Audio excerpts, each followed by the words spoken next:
اور محدود ذہن کا آدمی ہوتا کہتا نہیں یہ میرے گروپ کا نہیں ہے، میرے پارٹی کا نہیں ہے، تو نہیں، اس کی بات نہیں پھیلنا چاہیے. اچھا میں کیوں متاثر ہوا؟ وہ مشترک بنیادوں پر بات کر رہے تھے. مطلب یہ پریکٹیکلی ایک مثال دے رہا ہوں، اور یہ قیامت تک کے لیے قرآن کی ہر بات ہر زمانے میں سکسیس ہے. تو چاہے مسلمان ہو چاہے غیر مسلم ہو، جب اس سے مشترک بنیاد پر بات کی جائے گی تو وہ اس کو قبول کرے گا. پوری دنیا میں کہیں بھی چلے جائیں. کارل نیگی ایک بہت بڑا اسکالر ہے جس کی کتابیں ریلوے اسٹیشن میں بکتی ہیں. اس نے ایک کتاب لکھی لوک ویوہار، اسی طرح کی باتیں اس نے لکھی جو قرآن نے کہا. اس نے لکھا کہ کوئی آدمی اگر آپ کی بات نہ سن رہا ہو تو اس کا طریقہ یہ بتایا کہ وہ جس فیلڈ کا آدمی، آپ جا کر اس فیلڈ کی بات کریے، فوراً وہ سارا کام چھوڑ کر آپ کی بات سنے گا.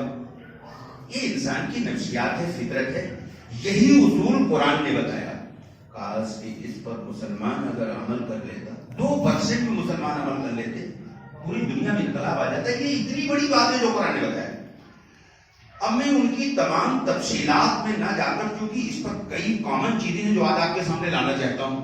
وقت بہت تھوڑا سا رہ گیا، بہت اختصار کے ساتھ لا رہا ہوں کہ کیا کامن بنیادیں ہیں، مشترک بنیادیں ہیں، سمان بنیادیں ہیں جن کو لوگوں کے سامنے لانے کی ضرورت ہے. اور ہر آدمی سن کر خوش ہو جائے گا، آپ کا ویلکم کرے گا، آپ کو گلے سے لگائے گا، آپ سے ناراض نہیں ہوگا. دیکھیے ایک تو یہ ہے کہ آپ کو خوش کرنے کے لیے اسپیشل عنوانات میں جانتا ہوں، آپ کو جوش میں لا دوں، آپ خوش ہو جائیں، ماشاء اللہ سبحان اللہ. ایک یہ ہے کہ بنیادی اور تعمیری دنیا میں کیسے انسانوں کے ساتھ سلوک کیا جائے جس سے اس دنیا میں بھی امن قائم ہوگا اور دنیا آخرت میں بھی آپ کو اس کا بہت بڑا اجر ملے گا. تو یہ اصل چیزیں ہیں جو ہم بتا رہے ہیں. اس کو ذرا اگر سنجیدگی سے آپ لوگ اس کو عمل میں لے لیں گے جو اب لانے جا رہا ہوں تو کایا پلٹ جائے گی. یہ یہی گھر میں بیٹھے بیٹھے، کہیں جانے کی ضرورت نہیں، گھر میں بیٹھے بیٹھے کایا پلٹ. مثلا جیسے یہ توحید کی میں نے ایک مثال دی کہ یہ پچھلی تمام کتابوں میں توحید آج بھی بھری پڑی ہوئی ہے. جب ان کے سامنے لاتے ہیں تو چونک جاتے ہیں اور بہت خوش ہوتے ہیں کہ یہ تو بڑی اچھی بات معلوم ہو. اسی اعتبار سے ایک مشترک بنیاد ہے کہ سیدنا نوح علیہ السلام جو ہے یہ ایک نبی اور یہ پہلے رسول ہیں جن پر اللہ نے اپنی کتاب اتاری. یہ پہلے رسول ہیں. بخاری کی روایت میں باب الانبیاء. یہ عجیب بات ہے کہ سارے عیسائی نوح علیہ السلام کو نبی مانتے ہیں اور سارے یہودی نوح علیہ السلام کو اپنا نبی مانتے ہیں، اور سارے سناتنی بھائی جن کو آپ ہندو کہتے ہیں ان کے تو سروے سروا ہے. یہ جو وید ہے وہ نوح پر نازل ہوا تھا، تو ان کے تو یہ تو انہی کو بیس ہی بنائے ہوئے ہیں. تو یہاں کا پورے ہندوستان کا یا پورے ایشیا اور برما، لنکا، نیپال سب لے لیجیے آپ، یا آل ورلڈ میں جتنے سناتنی رہتے ہیں یہ 100 کروڑ سے زیادہ ہے. یہ تو نوح علیہ السلام کو مانتے ہیں کہ ہمارے نبی تھے، اور ساری دنیا کا مسلمان بھی نوح علیہ السلام کو نبی مانتا ہے. اور اگر نہیں مانتا تو قرآن یہ کہتا ہے کہ مسلمان نہیں ہے. ہر نبی پر ایمان لانا فرض ہے، یہ قرآن کہتا ہے. اور پچھلی تمام کتابوں پر ایمان لانا فرض ہے. یہ سورہ بقرہ میں اور دیگر بہت جگہ قرآن نے کہا ہے، بہت جگہ. تو اب یہ دنیا کی 4 بڑی قومیں ہیں جو سب نوح علیہ السلام کو مانتے ہیں، اپنا بڑا نبی رہنما مانتے ہیں چاروں کو. یہ بڑی عجیب بات ہے، آپ اس کو ذرا سمجھیے سنجیدگی کے ساتھ. اور اس کی بنیاد پر دنیا میں آپ کتنا بڑا امن قائم کر سکتے ہیں، کتنا بڑا کارنامہ انجام دے سکتے ہیں. اس دنیا میں بھی کامیابی کی ساری راہیں کھل جائیں گی اور آخرت تو بن ہی جائے گی جو اصل ہے، جہاں ہمیشہ رہنا ہے. اب یہ نوح علیہ السلام جن کا تذکرہ بیت میں بہت تفصیل سے آیا ہے، ان کو انہوں نے مہاجل پلاون والے من کہتے ہیں. دیکھیے نبی جو ہے جس علاقے کا نبی اللہ بنا کے بھیجتے تھے تو اسی زبان میں کتاب اتارتے تھے. آج بہت سارے مسلمان اپنی جہالت سے سمجھتے ہیں کہ دوسری زبان نہیں بولنا چاہیے. ایک مرتبہ میں وہاں آسام میں ہوجائی ایک ضلع ہے جہاں کے بدر الدین اجمل صاحب رہنے والے ہیں. تو ان کی جو مسجد ہے اس میں بدر الدین اجمل صاحب نے ہمارا بیان رکھ دیا. تو میں نے سنسکرت کے کچھ شلوک اور منتر پڑھا. تو ایک صاحب بامبے کے آئے تھے, ان کی بھی تو پورے دنیا سے لوگ آتے ہیں, 3,000 کی بھیڑ تھی کیونکہ ان کی خانقاہ چلتی ہے. تو ایک صاحب نے کہا کہ آپ اللہ کے گھر میں جو ہے آپ سنسکرت پڑھ رہے ہیں. تو مجھے ہنسی آ گئی کہ یہ کتنا جاہل آدمی ہے. میں نے کہا کہ بھائی سورہ ابراہیم آیت نمبر 4 میں اللہ نے فرمایا کہ وَمَا أَرْسَلْنَا مِن رَّسُولٍ إِلَّا بِلِسَانِ قَوْمِهِ لِيُبَيِّنَ لَهُمْ. ہم نے ہر قوم کے اندر اپنے رسول کو اسی قوم کی زبان میں اپنا پیغام دے کر بھیجا تاکہ آسانی سے سمجھا سکے. یہ قرآن کہہ رہا ہے کہ جس قوم کی جو زبان ہوتی تھی اس زبان میں رسول آتا تھا. یہ جو زبان کا بٹوارا ہے, اگر اس پر بولوں تو یہ مستقل ایک عنوان ہے. اس سے پوری دنیا میں مسلمانوں نے کتنا نقصان اپنے خود کو پہنچایا. مسلمانوں نے زبان کا بٹوارا کیا اپنی جہالت سے, معاف کیجیے گا, اس میں بڑے بڑے لوگ شامل ہیں, مجھے کسی کی پرواہ نہیں ہے, حق ہوتا ہے. اس سے بڑا نقصان ہوا. یہ گندی سوچ ہے. ہمارا علاقہ, ہماری زبان, ہماری مسجد, ہمارا, یہ اسلام نہیں ہے. یہ تو جانوروں کی سوچ ہے. ہم تو پوری دنیا کے لیے ہے. ہمارا رب ساری دنیا کے لیے رب العالمین ہے, رب المسلمین نہیں. اور ہمارا نبی ساری دنیا کے لیے رحمت للعالمین تھے, رحمت للمسلمین نہیں. اور ہمارا قرآن ساری دنیا کے لیے ہے, ہدی للناس ہے, ہدی للمسلمین نہیں. ہدی للناس, انسانوں کے لیے قرآن آیا تھا, مسلمانوں کے لیے خالی نہیں. اور خود ہمیں پوری دنیا کے لیے بنایا گیا, پوری دنیا کو نفع پہنچانے کے لیے بھیجا گیا. یہ جو گندی سوچ ہے کہ یہ زبان کا ہے بول رہے ہیں, وہ زبان کا ہے, یہ سب جہالت کی چیزیں, اس کا سچائی سے کوئی تعلق نہیں. بہرحال بات یہاں آ گئی کہ ان کے یہاں نوح علیہ السلام کو مہاجل پلاون والے منو کے نام سے جانتے ہیں. اور ایک جگہ تو لفظ نیو بھی آیا. نیو اور نو میں زیادہ فرق نہیں ہے. مہاجل پلاون کے معنی سیلاب عظیم. جو نوح علیہ السلام کے دور میں سیلاب آیا جس کا قرآن میں تذکرہ ہے, تقریباً مسلمان 90% جانتے ہیں اس واقعے کو.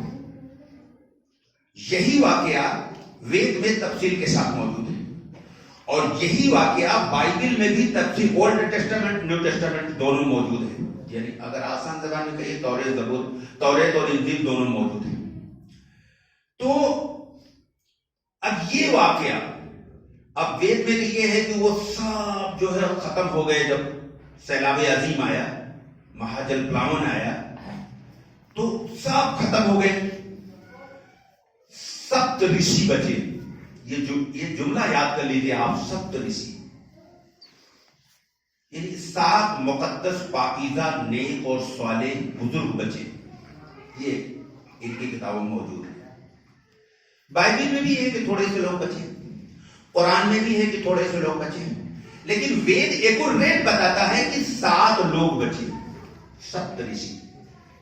اب اس واقعے سے اب یہ سب کے یہاں ہے, مسلمانوں کے یہاں بھی ہے, سناتنی بھائیوں کے یہاں بھی ہے, یہودیوں کے یہاں بھی ہے, عیسائیوں کے یہاں بھی ہے. اب اس واقعے کو آپ بیس بنا کر لوگوں کو کتنا جلدی اپنے قریب کر سکتے ہیں, میں اس کو واضح کرنے جا رہا ہوں. یہاں کے سناتنی بھائیوں سے اگر یہ کہا جائے, بعض لوگوں نے کہا تو بڑا اس کا اچھا رزلٹ ہے, کہ بھائی جب مہاجل پلاون والے من کے دور میں سیلاب آیا اور سب مر گئے, براہمن, چھتری, ویس, دلت سب ختم ہو گئے نا. کہتے ہیں ہاں 7 رشی بچے نا, 7 رشی بچے نا. اب دنیا میں جتنے لوگ ہیں انہی رشیوں کی سنتان ہے نا. وہ کہتے ہیں ہاں. تو پھر ان سے دھیرے سے کہتا ہوں, پھر یہ اونچ نیچ کہاں سے آیا, یہ اچھوت, یہ نیچ, یہ دلت, یہ شودر, یہ کہاں بچا؟ ارے تمہارا وید کہہ رہا ہے سب ختم ہو گئے تھے, کوئی نہیں بچا, نہ براہمن بچا, نہ چھتری بچا, نہ ویسے بچا, نہ شودر بچا, کوئی نہیں بچا, سب ختم ہو گئے تھے. 7 رشی بچے تھے, 7 صالح نیک بزرگ بچے تھے, 7 مقدس ہستیاں بچی تھی. پھر انہی سے لوگوں کو پھر سنتانیں پھیلی, اولادیں پھیلی. ان کی زبان میں کہہ رہا ہوں, سنتانیں پھیلی, اولادیں پھیلی. تو پھر اونچ نیچ کہاں رہ گیا؟ یہ ایک کامن بنیاد ہے. اونچ نیچ جیسا کینسر سے خطرناک مرض ہے یہ اونچ نیچ, بہت خطرناک بیماری ہے, بہت خطرناک بیماری ہے. اور یہ اس ملک میں ثواب پر ہے, پوری دنیا میں سب سے زیادہ ہے. اب اگر آپ اس انداز میں اس بات کو رکھ دیجیے، میں تو دوسرے انداز میں رکھ سکتا ہوں، آپ رکھو گے تو نقصان کر جائے گا. کل میں نے جو آئے تھے 12 ہندو ہمارے پاس، میں نے ان سے کہا کہ بھائی اگر تمہاری کتاب میں لکھا ہے کہ برہما کے مستک سے یہ ہوئے اور بھجا سے پھلا ہوئے، میں نام نہیں لے رہا ہوں، اور پیٹ سے پھلا ہوئے اور پاؤں سے شودر ہوئے، تو پھر یہ بتائیے دنیا میں سب سے زیادہ کرسچین ہے، 100 سے زیادہ ملکوں میں ان کی حکومت ہے، یہ کہاں سے آ گئے؟ اور دنیا کی سب سے بریلینٹ قوم جیوز ہیں، جو اسرائیل ایک ملک ہے ان کا، وہ کہاں سے آ گئے؟ اور پھر ایک اور قوم ہے جو 57 ملکوں میں حکومت کر رہے ہیں، انڈائریکٹلی ڈائریکٹلی جیسے بھی کر رہے ہیں، نام کی ہو یا کیسے بھی ہو، اللہ معاف کرے ان لوگوں کو، 57 ملکوں میں تو ہے یہ کسی نہ کسی درجے میں. ہم نے کہا یہ کہاں سے آ گئے؟ تو وہ سب ایک دم چٹپٹائے اور تسلیم کیا کہ بات بالکل صحیح کہہ رہے ہیں آپ. تو اب یہ نوح علیہ السلام جن کو سب اپنا بڑا مانتے ہیں، اپنا بزرگ مانتے ہیں، اپنا پوربج مانتے ہیں، اسلاف جس کو آپ کہتے ہیں، تو ہمارے اسلاف بھی ایک ہیں پوربج، یعنی نوح علیہ السلام ہمارے بھی پوربج ہیں، یہاں کے سناتنیوں کے پوربج ہیں، عیسائیوں کے بھی ہیں، یہودیوں کے بھی ہیں. اور جو ہمارے دین کا ایکوریٹ ترجمہ اگر سنسکرت میں کیا جائے تو دھرم ہوتا ہے، اور دھرم و مذہب میں فرق ہوتا ہے. تو یہ جو دھرم ہے یہ بھی پوری دنیا کا اگر اس کو گہرائی سے دیکھا جائے تو سب ایک ہے. سارے نبی ایک ہی دین لے کے آئے تھے، ایک ہی دھرم لے کے آئے تھے. آخری نبی محمد صلی اللہ علیہ وسلم اسلام کے آخری نبی تھے، اسلام کے فاؤنڈر نہیں تھے، اسلام کے بانی نہیں تھے. اگر وہ آخری تھے تو کوئی پہلا بھی ہوگا، اور جو پہلا بھی ہوگا تو درمیان میں کوئی ہوگا. اسی کو قرآن نے سورہ 42 آیت نمبر 13 میں کہا، شرع لکم من الدین ما وصى به نوح والذی اوحینا الیک وما وصینا به ابراہیم وموسیٰ وعیسیٰ. اس کا مفہوم عرض کر رہا ہوں کہ اے محمد صلی اللہ علیہ وسلم، جو دین میں نے آپ کو دے کر بھیجا، یہی دین میں نے نوح کو دیا تھا، اور یہی دین میں نے ابراہیم کو دیا، یہی میں نے موسیٰ کو دیا، یہی میں نے عیسیٰ کو دیا. سارے نبی کا دین ایک تھا. اب یہ میں نے شارٹ میں بتایا، میں ٹریننگ دینے تو کھڑا نہیں ہوا ہے، تو جمعے کا وقت ہے نا، لیکن میں نے سوچا کہ آج اس کو لاؤں کہ لوگوں میں بات کیسے رکھی جائے. یہ قرآن بتا رہا ہے ہمارا دین بھی ایک ہے، ہمارے اسلاف بھی سب ایک ہے، ٹھیک ہے. اور ایک تیسری چیز بتا دیں آپ کو، ہمارا دین ایک ہے، ہمارے اسلاف ایک ہیں، اور ہم سب کا خون بھی ایک ہے. پوری دنیا کے انسان کا خون ایک ہی کلر کا ہے، گروپ تو الگ الگ ہوتے ہیں. تو پھر یہ کیسے ممکن ہے کہ اسلاف ایک، دین ایک، خون ایک، اور دھرم 50؟ یہ تو عقل کے خلاف ہے، یہ تو فطرت کے خلاف ہے. جب سب ایک ہیں تو پوری دنیا کے انسانوں کا دین بھی ہمیشہ ایک تھا اور آج بھی ایک ہی ہے. اور اس سچے دین کا نام قرآن نے 1400 سال پہلے جو دیا تھا، دین قیم، ذالک دین القیم، 30ویں پارے کے اندر یہ آیت ہے. دین قیم کا اگر ایکوریٹ ترجمہ سنسکرت میں کیا جائے، جانتے ہیں کیا ہوتا ہے؟ سناتن دھرم. دین قیم کا پہلے ترجمہ کر دوں تب سناتن کا ترجمہ کروں گا. وہ دین جو ہمیشہ سے قائم ہے. اب سناتن کا کیا مطلب ہوتا ہے؟ سب دن سے چلا آنے والا دین. ارے نام تک نہیں بدلا. قرآن نے جو دین کا جو نام دیا، دین قیم، وہی نام وہاں بھی لکھا ہوا ہے. یہ وہ بنیادیں ہیں، خدا کی قسم اگر ان کو بنیاد بنا کر کے لوگوں کے بیچ میں بات رکھی جائے تو تقریباً 99% رزلٹ صحیح آتا ہے. میں ایک آخری بات عرض کر دوں. مثلا کل جو ہمارے پاس 12 لوگ آئے تھے، اس میں 1-2 کو چھوڑ کر سب غیر مسلم تھے، اور وہ سب ویل ایجوکیٹڈ تھے. میں نے ان سے ایک بات رکھی، بہت متاثر ہوئے، کیونکہ وہ سب دنیا میں ڈوبے ہوئے لوگ تھے، اور جو میں نے یہ رکھی تھی ایک دم ان کی ڈوبتی ہوئی رگ پر اثر کر گیا۔ میں نے کہا بھائی دیکھیے آپ پڑھے لکھے لوگ ہیں تو میں کچھ سائنٹیفک باتیں آپ سے کرنے جا رہا ہوں۔ یہ وہ بیش ہے جس کو آپ دنیا میں کہیں رکھ سکتے ہیں، اس میں کوئی ٹریننگ لینے کی ضرورت نہیں۔ میں نے کہا آپ کو بھوک لگتی ہے جتنے آپ سب بیٹھے؟ تو وہ سب ہنسنے لگے، کہنے لگے ہاں بھوک تو لگتی ہے ہم سب کو۔ ہم نے کہا بھوک کو آپ نے دیکھا تو نہیں ہے؟ کہا نہیں۔ ہم نے کہا بھوک کا انتظام ہے، اناج ہے، سبزی ہے، پھل ہے، کہنے لگے ہاں۔ ہم نے کہا آپ کو پیاس بھی لگتی ہے؟ کہا ہاں۔ ہم نے کہا پیاس آپ نے دیکھا تو نہیں ہے؟ پیاس دکھائی تو نہیں دیتی نا، لیکن اس کا انتظام ہے، دنیا میں 71% پانی ہے۔ کہاں؟ تو ہم نے کہا بھوک اور پیاس سے زیادہ دنیا کے ہر آدمی کے اندر یہ طلب ہے کہ میں کبھی مروں نہیں۔ کوئی آدمی مرنا نہیں چاہتا، سائیکاٹرک پیشنٹ کو چھوڑ کر۔ وہ تو بیماری ہے، بیماری میں چاہتا ہے میں مر جاؤں، وہ تو بیماری ہے۔ لیکن صحت مند آدمی دنیا میں کوئی مرنا نہیں چاہتا۔ میں نے کہا یہ کیسے ممکن ہے؟ ہندی میں ان سے میں نے کہا کیسے سمبھو ہے؟ آپ سے کہہ رہا ہوں کیسے ممکن ہے۔ میں نے کہا یہ کیسے ممکن ہے کہ بھوک کا انتظام تو موجود ہے، پیاس کا انتظام موجود ہے، اور کبھی نہ مروں اس کا انتظام نہیں؟ یہ تو عقل کے خلاف ہے، یہ تو سائنس کے خلاف ہے، یہ نیچر کے خلاف ہے، یہ لاجک کے خلاف ہے۔ ہندی میں لاجک کو ترک کہتے ہیں اور علماء کی زبان میں منطق کہتے ہیں۔ یہ تو لاجک کے خلاف ہے۔ جب بھوک کا انتظام ہے، پیاس کا انتظام ہے، تو پھر اس کا بھی انتظام ہے، یقیناً ہے کہ انسان کبھی نہیں مرے گا۔ انسان مرنے کے لیے پیدا ہی نہیں ہوا، انسان ہمیشہ زندہ رہے گا، کبھی نہیں مرے گا۔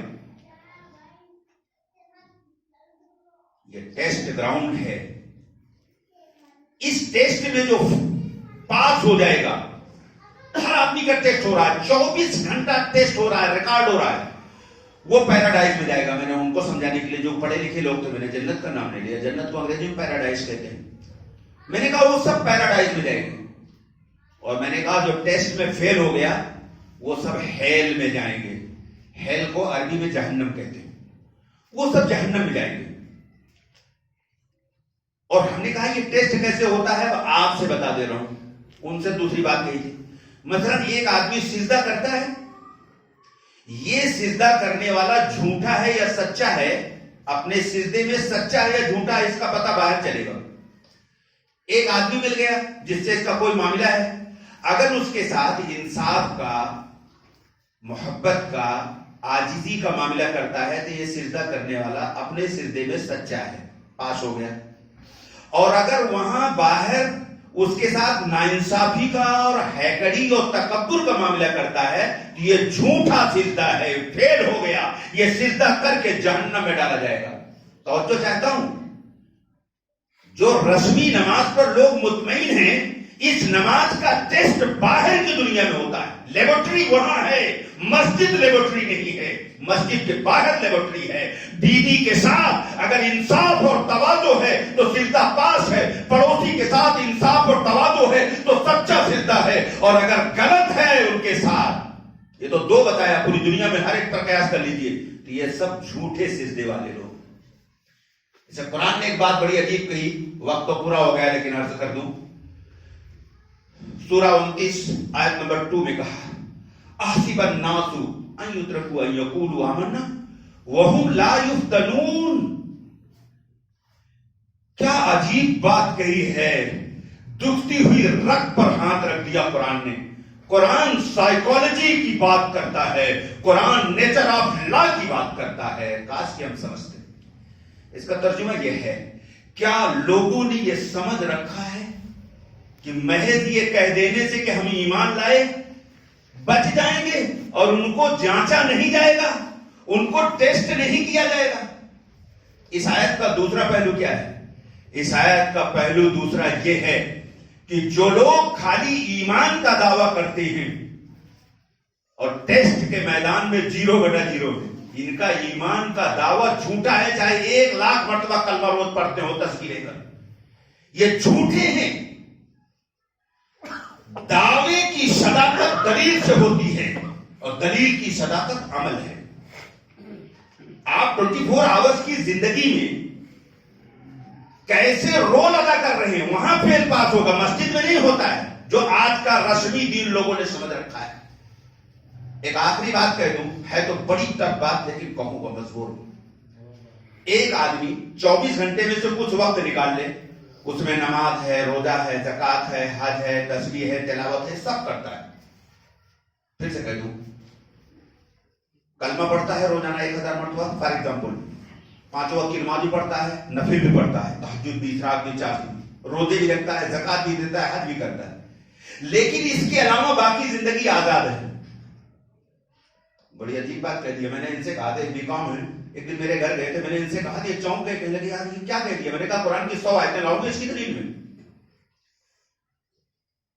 یہ سب کرنے کے باوجود باقی زندگی اس کی آزاد ہے۔ تو قرآن تو یہ کہتا ہے مسلمان ہی نہیں ہے، بہت ڈر کر کہہ رہا ہوں، لیکن میں آیتیں دھڑا دھڑ گناؤں گا، یاد ہے سب مجھے۔ قرآن تو کہتا ہے مسلمان ہی نہیں ہے۔ آج لوگوں کی زندگی کیا ہے؟ ہاں نماز تو بڑے اہتمام سے پڑھیں گے، روزہ آئے گا تو وہ بھی رکھ لیں گے رسمی طور پہ، حقیقی روزہ تو کوئی رکھتا ہی نہیں، معاف کیجیے گا، ریئر کیسٹ کو چھوڑ کر، لیکن باقی زندگی آزاد ہے۔ مثلا کیا نماز ہی دین ہے؟ یہ قرآن میں کہیں لکھا ہے؟ باقی اور زندگی دین کے خلاف رہے گی؟ یہ کہیں قرآن نے کہا ہے؟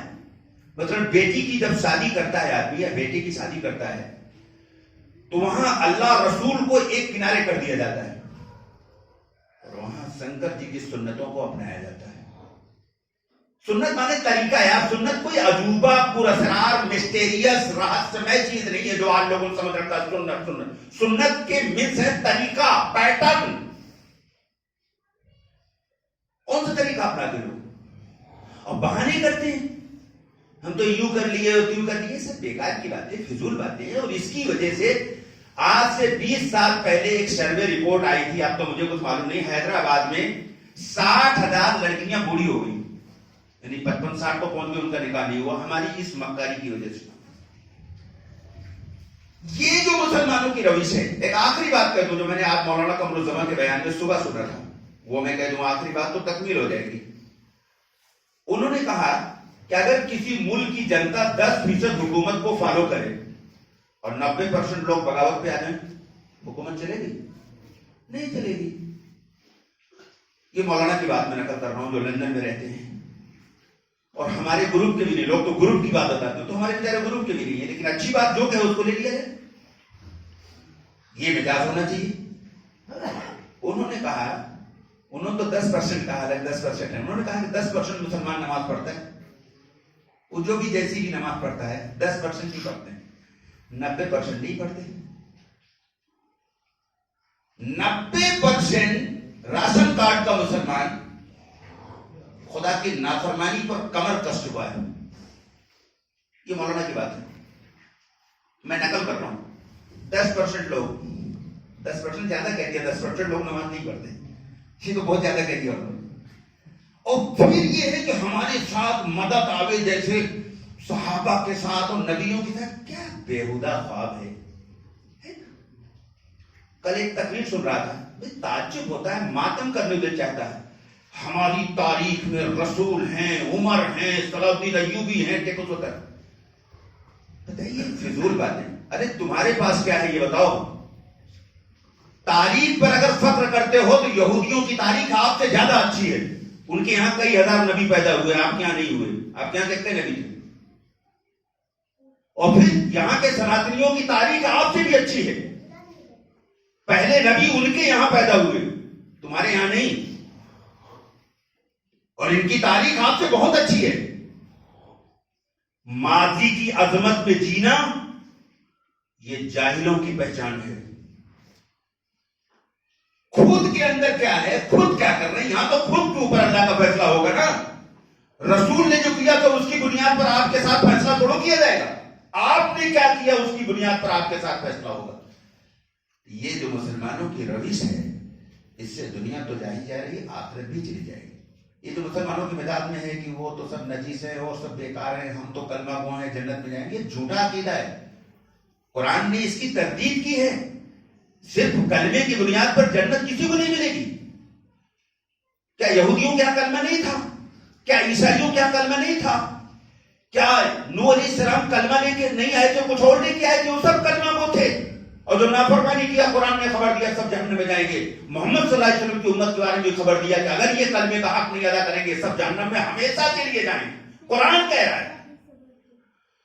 اس لیے میرے دوستو اپنی روش کو بدلو، زندگی کو خدا کی ماتحتی میں لاؤ، اور جو ارد گرد میں لوگ رہتے ہیں ان کی غلط فہمی کو دور کرنا بھی فرض ہے. کامن چیزوں کو لاؤ سامنے، کامن چیزیں جو ان کے یہاں بھی آپ کے یہاں.